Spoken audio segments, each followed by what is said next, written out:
Oedd y diwrnod agorad yn agorad llygad, rili, achos o'n i'n poeni dod i Fangor fysa y penderfyniad wrong a bod fi jyst wneud o i aros agos i adra, ond ddes i Fangor ac o'n i'm yn teimlo fatha bod fi yn Mangor o gwbl.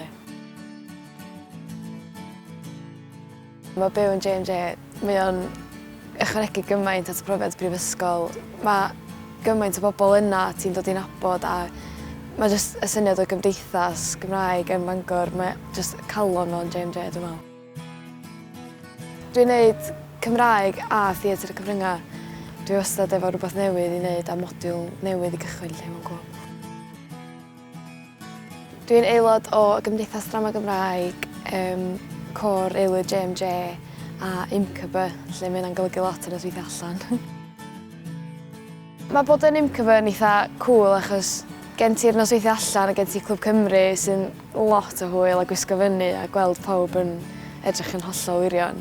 A mae gen ti hefyd yr ochr gymdeithasol lle da ni'n cael pleidleisio dros be da ni eisiau digwydd drwy IMCB a pa gyfleoedd da ni eisiau.